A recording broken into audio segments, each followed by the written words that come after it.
Good afternoon viewers, চলে এসেছি আমার শখের ছাদ বাগানে। আশা করি সকলে ভালো আছেন, আমিও ভালো আছি।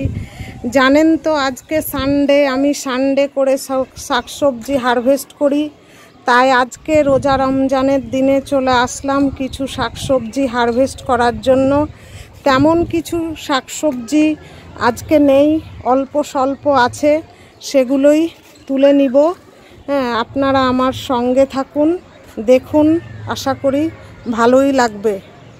দেখুন বন্ধুরা, প্রথমে এই যে টমেটো দেখছেন, লাল টুকটুকে টমেটো, এই টমেটো দিয়েই শুরু করলাম। এই দেখুন এখানে আর একটি গাছ, হ্যাঁ দেখুন সব টমেটো পেকে গেছে। এখন তো রোজার মাস চলছে, সেরকম মানে খাওয়া দাওয়া হচ্ছে না। একবার ভালো করে খাই, তারপর তো খাওয়া দাওয়া খুব সামান্য। দেখুন তাও সে কীভাবে টমেটোগুলো পাকছে গাছে, না পারলে পাখিতে খেয়ে নেবে।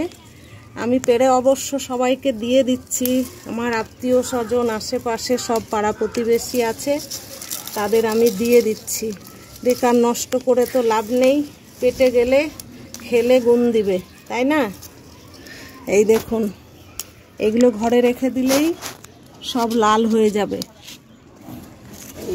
এই দেখুন আমার ছাদ বাগানের প্রথম ওলকপি, দেখুন কি সুন্দর খাওয়ার মতো হয়ে গেছে। আজকে আমি ওলকপি তুলে নিচ্ছি।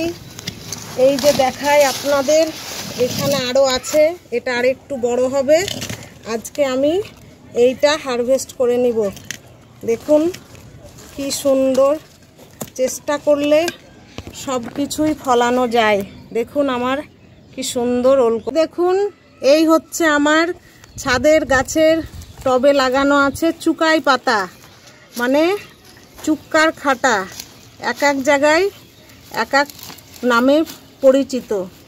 এই দেখুন সব ফুল হয়ে গেছে, আর এগুলোকে রাখা চলবে না। এই যে সবকে আমি আজকে এই হারভেস্ট করে নিচ্ছি। চুকাই পাতার বিভিন্ন রকম রেসিপি হয়, যারা খেয়েছেন জানেন। অনেকেই আবার টক পালং বলে থাকেন, এটাকে টক পালংও বলা হয়। আজকে সমস্তটাই আমি তুলে নিলাম। দেখুন কতগুলো হয়েছে।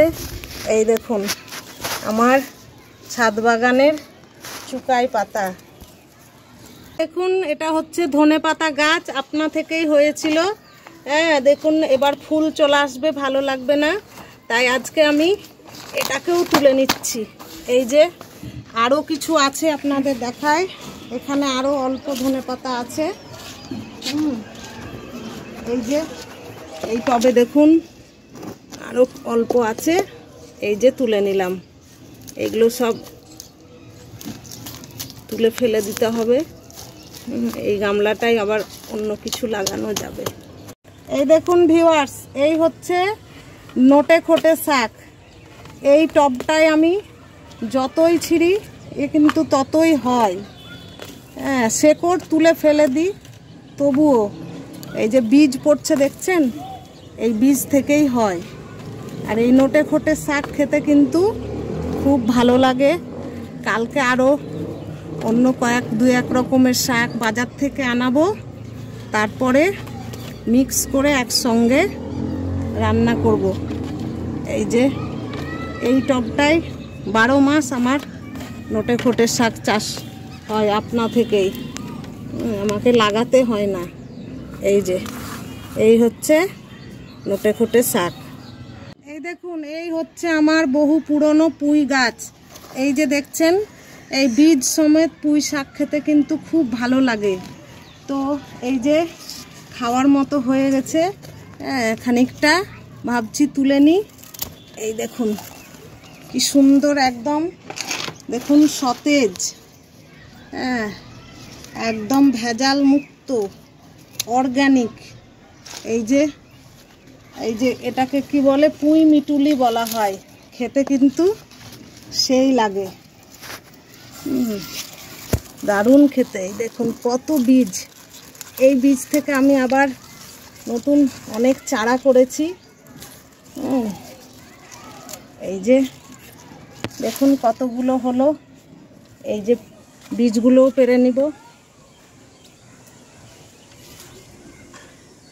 এই দেখুন ভিউয়ার্স, তাহলে আজকে তুললাম টমেটো, ওলকপি, ধনেপাতা, পুঁই শাক, নোটে খোটে শাক আর হচ্ছে টক পালং। একটা দুটো করতে করতেই দেখুন কতগুলো সবজি হারভেস্ট করা হয়ে গেল। নিজের গাছে দেখে মনে হবে অল্প, কিন্তু তুলতে গিয়ে দেখবেন একটা দুটো করতে করতেই বেশ অনেকটা হয়ে যায়। আশা করি ভিডিওটা আপনাদের ভালো লেগেছে। যদি ভালো লাগে আমার চ্যানেলটিকে লাইক, শেয়ার এবং সাবস্ক্রাইব করবেন। পাশে থাকা বেল আইকনটি প্রেস করে দিবেন, যাতে করে নতুন নতুন ভিডিওর নোটিফিকেশান খুব সহজেই পেয়ে যাবেন। ধন্যবাদ।